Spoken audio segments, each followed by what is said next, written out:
Good morning, my name is Steve Hughes. I'm a Director of Consulting here at Pragmatic Works. Welcome to another edition of Azure Every Day.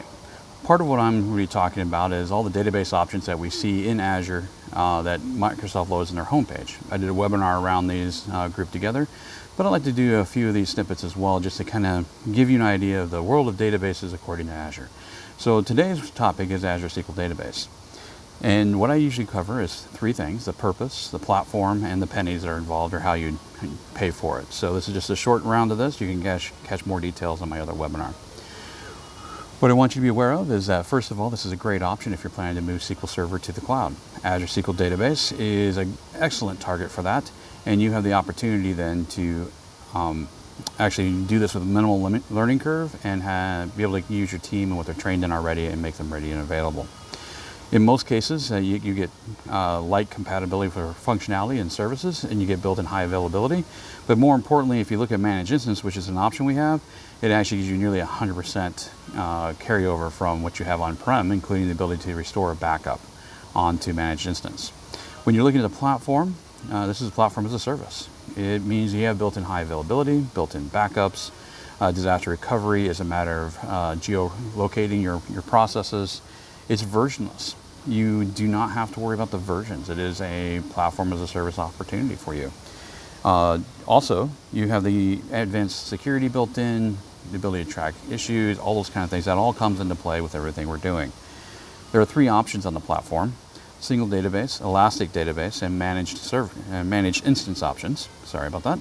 The single database is really exactly that. One database at a time, manage it. Great for small to medium businesses, people who are looking to take advantage of opportunities to move to SQL or do some brand new work in SQL. It's a great opportunity to take advantage of the enterprise feature set that sits in SQL, in SQL Server in this space. Managed Instance is kind of the tier above. This is the opportunity to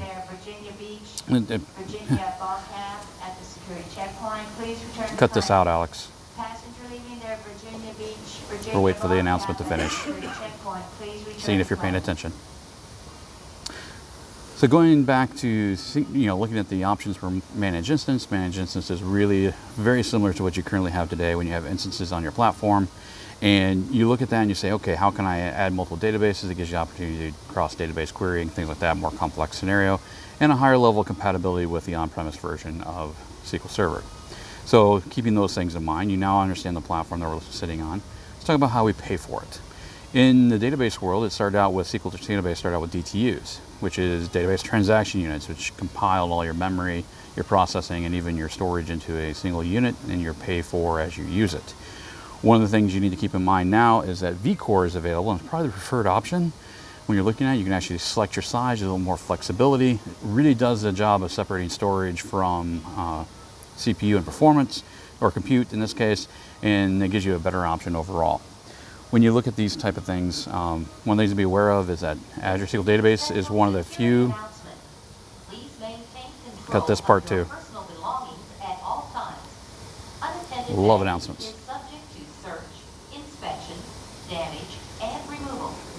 Do not accept items or packages from unknown individuals. Unattended vehicles may be ticketed.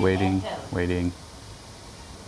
So what we have to consider then is when you look at how Azure SQL Database is done, one of the things to be aware of, what's different about it as opposed to other databases on the platform or other services on the platform, is that we actually do pay for this as long as it's running. And there's no real pause available in Azure SQL Database, so you really need to plan for it to run 24/7 because there's no good option to pull it out or start it up or start it and restop it and all those kind of things. It's just not a good option out there for that.